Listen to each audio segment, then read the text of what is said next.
और एक बड़ी खबर है, उत्तराखंड की बात अगर करें तो उत्तराखंड के पिथौरागढ़ में सुबह भी आया है भूकंप। पिथौरागढ़ में सुबह 6:27 पर भूकंप के झटके महसूस किए गए हैं। पिथौरागढ़ में 4.3 तीव्रता के भूकंप के झटके। तो देखिए उत्तराखंड में भी भूकंप का ये असर है। सुबह की बात है, 6:27 पर पिथौरागढ़ में भी भूकंप के झटके महसूस किए गए हैं। भूकंप की जो तीव्रता थी वो 4.3 थी। पिथौरागढ़ में 4.3 तीव्रता के साथ भूकंप के झटके महसूस किए गए। और देखिए अलग अलग जगहों पर भूकंप के तेज झटके महसूस किए गए। हालांकि यहाँ पर पिथौरागढ़ में 4.3 तीव्रता का यह भूकंप था। और आपको बता दें कि दूसरी बार है जब पिथौरागढ़ में भूकंप के झटके महसूस किए गए। कल देर रात आधी रात उत्तर भारत में विशेष रूप से हमने देखा कि भूकंप के तेज झटकों से कैसे लोग अपने घरों को छोड़कर खुले मैदान में भाग रहे थे। अफरा तफरी का माहौल था, काफी नुकसान भी हुआ है कई जगहों पर। दिल्ली एनसीआर में देर रात को भूकंप के तगड़े झटके महसूस किए गए। रिक्टर स्केल पर उसकी तीव्रता थी 6.3 की। और फिलहाल जो जानकारी है वो है उत्तराखंड के पिथौरागढ़ से 6 घंटे में दूसरी बार यहां भूकंप आया है।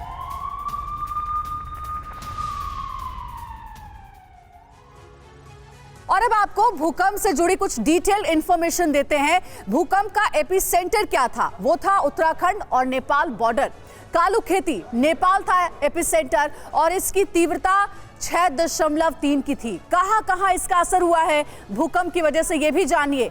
भारत, नेपाल और चीन, ये 3 देश जहां पर भूकंप की वजह से काफी नुकसान हुआ है और सबसे ज्यादा असर यहीं पर देखने को मिला है। इनमें से नेपाल से सबसे बड़ी जानकारी मिल रही है कि 6 लोगों की वहां पर मौत हो गई है। अभी भी कई लोग मलबे में दबे हुए हैं।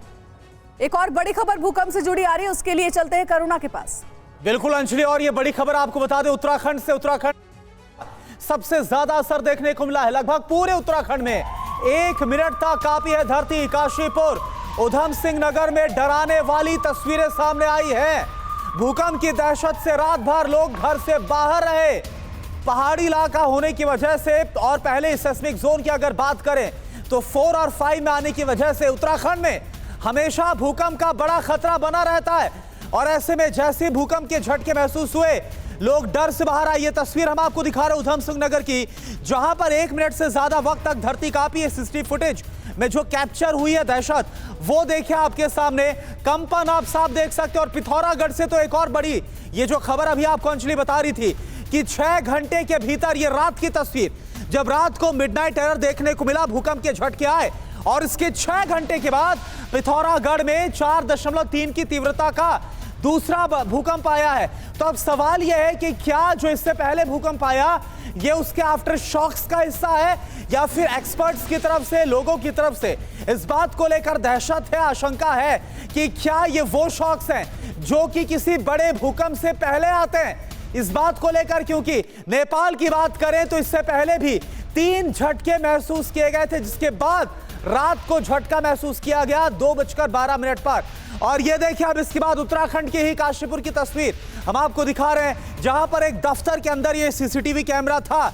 गनीमत यह है कि अंदर कोई मौजूद नहीं था, क्योंकि रात के वक्त ये भूकंप के झटके आए हैं। लेकिन जो मिडनाइट टेरर है आप उसको समझ सकते हैं, किस तरह से जो कैमरा है उसमें कंपन रिकॉर्ड हुआ है। 1 मिनट से ज्यादा तक धरती कांपती रही। किशोर रावत इस वक्त हमारे साथ जुड़े हुए हैं लाइव। किशोर, रात के बाद 6 घंटे के भीतर पिथौरागढ़ से खबर ये आ रही है कि 4.3 तीव्रता का एक और भूकंप का झटका, क्या जानकारी आपके पास? बिल्कुल, ये 6 घंटे बाद यानी एक देर रात आया था 2 बजे के करीब, और अब सुबह 6:27 पर ये भूकंप के झटके महसूस किए गए पिथौरागढ़ में। 4.3 इसकी तीव्रता रही थी। और सबसे बड़ी बात यह है कि इसकी डेप्थ जो है वो बहुत कम है, यानी 5 किलोमीटर है। अक्सर जो भूकंप वैज्ञानिक उनका कहना होता है कि जो डेप्थ होती है वो तय करती है कि कितना नुकसान होगा। डेप्थ चूंकि 5 किलोमीटर है तो अब उस इलाके में अब चीजें पता लग पाएगी कि कितना नुकसान हुआ है। अच्छा, लेकिन देर ये किशोर ये बताइए कि वैज्ञानिक क्या बता रहे हैं? क्या ये बड़े भूकंप के बाद जो आफ्टर शॉक्स हैं उसका हिस्सा है या फिर किसी बड़े भूकंप से पहले के जो शॉक्स हैं ये वो वार्निंग है? बिल्कुल, चूंकि भूकंप के बाद जो आफ्टर शॉक होते हैं वो सबसे ज्यादा नुकसान वही करते हैं, जान माल का नुकसान वही करते हैं। चूंकि नेपाल में जो भूकंप आया था उसके जी। बाद रात 2 बजे का 6:27 ठीक है। में भूकंप आता है, तो ये आफ्टर शॉक्स में ही है। लेकिन अब ये देखना होगा कि उस जगह पर पूरे इलाके में वो जो पूरा एरिया है वहां पर और कितने भूकंप रिकॉर्ड किए जा रहे हैं। अब इस बात में वैज्ञानिक सारी इसी बात में उनका जो रिसर्च है वो उसी इलाके में आ गया है। ठीक है किशोर, आप हमारे साथ जुड़े रहिएगा, आगे भी जानकारी आपसे लेंगे। उत्तराखंड का हाल बता रहे थे हमारे सहयोगी किशोर, और देखिए पटना से रुपेश भी हमारे साथ जुड़े हुए और दिल्ली से जानकारी देने के लिए हमारे सहयोगी भी हमारे साथ जुड़े हुए।